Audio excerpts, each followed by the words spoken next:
Counter-Narrative News, bringing you daily news today on Tuesday the 24th of January 2023. Going straight to South Africa, the South African government and ANC leadership has agreed to a military drill with Russia and China planned next month.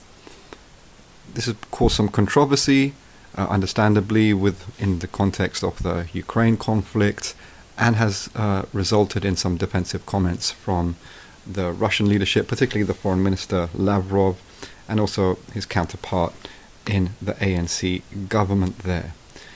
Now, on the one hand, of course, South Africa is free to do military drills with who it wishes, and they have a right to do so. They've done military exercises before with leading NATO countries, including the USA and France. So to opt to do one with Russia and China, it employs somewhat of a non-aligned type of strategic approach to their global relationship.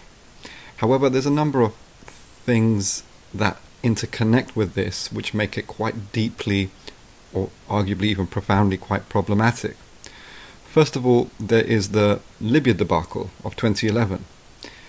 During the NATO operation to destroy Libya, which was the leading African state in terms of promoting a kind of socialist-oriented framework of raising the level of the masses across Africa, and also a Pan-Africanist and continental-wide approach and strategy in that regards as well.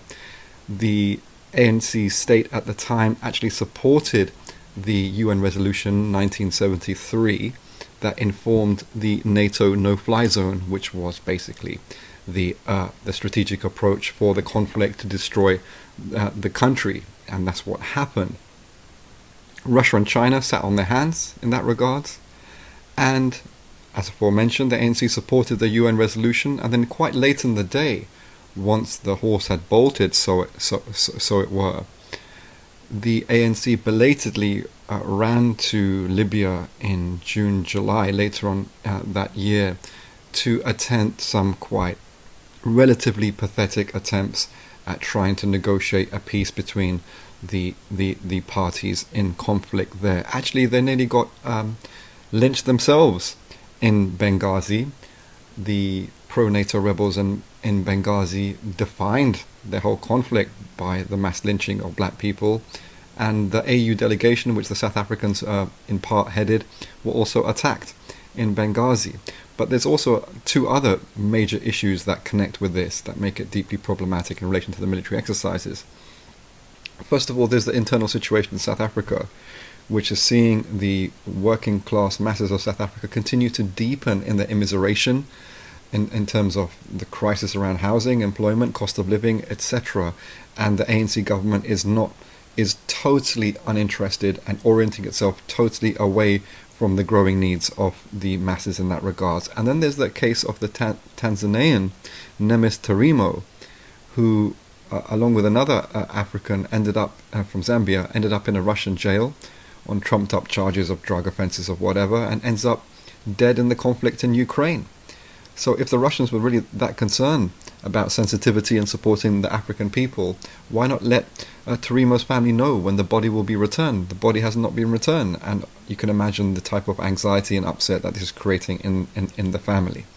Going over to Brazil, President Lula has sacked his army commander, General Julio Cesar de Arruda, who is being implicated in the far-right provocation of January the 8th in loyalty to the former far-right president of Bolsonaro. Bolsonaro himself is a former army captain, and Lula has also sacked over 50 soldiers from his own personal security detail, pointing to the still ongoing issue of infiltration and dirty tricks and projects by the right-wing pro-USA military elements. Brazil has a history of military dictatorship, and very much so going forward, it's probably going to be the case that they're going to conduct more provocations. This reflects the fact that a lot of the leftist or left-leaning governments in Latin America over the past couple of decades have come to power and conducted their policies in the shell of the already existing state, which has deep connections to right-wing military and also and also to Washington. So even in a context where you capture the state in a revolutionary sense, you destroy the old state, and you develop a new people-centered revolutionary state. There's still no guarantees that the revolutionary project will continue without a major counter-revolution, as was the case, for example, with Burkina Faso's revolutionary leader, who also came to power in a coup, Thomas Sankara, who was overthrown by one of his leading generals. So there is no guarantee in that going forward. So that remains a deep problematic and a challenge in the region. Going with Japan, Japan is continuing to deepen its demographic crisis. Last year, only 800,000 people were born. If you compare this relatively to the 1970s in Japan, in the 1970s, the annual birth rate was around 2 million. Japan has a very racist immigration regime. Immigrants comprise only around 3% of the Japanese population. Most of them are Chinese and Korean immigrants. Whereas if you compare that with Britain, Britain has an immigrant population of 15%. And also, there's a similar demographic crisis emerging in China, which after 61 years, China saw its population contract last year. But the immigration in Britain is a double-edged sword. On the one hand, people have a right to come to relative safety and also to follow the colonial looting that's gone on for centuries, particularly against the global south. So people have a right to come and share in some of the crumbs of that global looting and super profits that's gone on for centuries. On the other hand, domestically, the British economy is largely predicated on people who have been people trafficked. Around 1 million people are people trafficked into the country. There's slave labor in this country.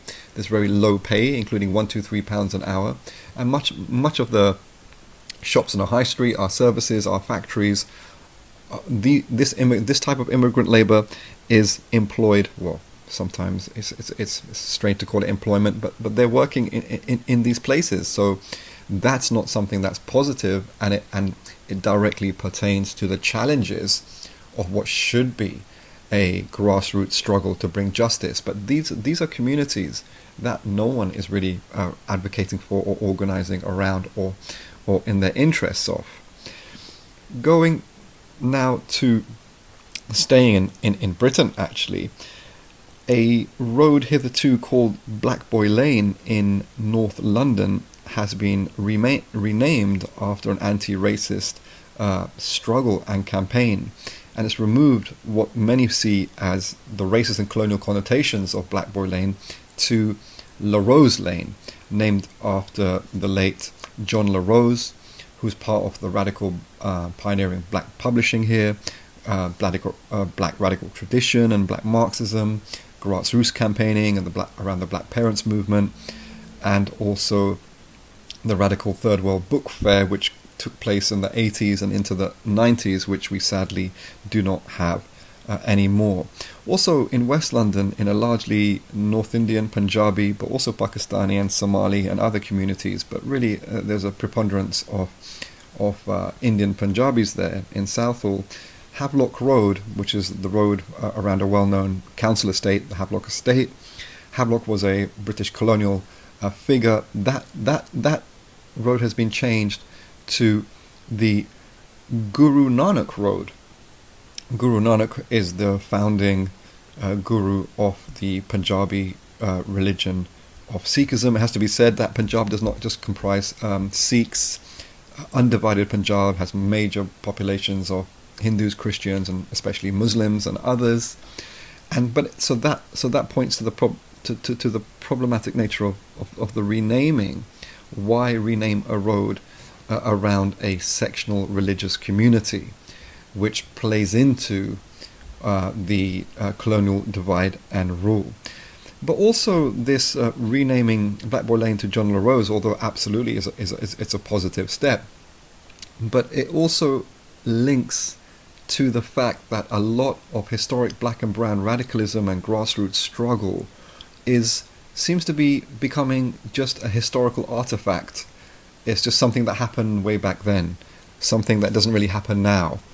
And even a lot of radical histories are deposited into colonial institutions like the BBC, documentaries, and also museums and exhibition centres, which are owned by rich white interests and who do not have the strategic interests of the grassroots. So really, like, the renaming like this should inform a resurgence and a relaunch of these legacies to inform our struggles today. That was Counter Narrative News, bringing you daily news. Thank you to all those who have subscribed. We're up to around 90 plus subscribers now, just within several weeks of our launch, which is fantastic. Please do encourage others to continue to subscribe.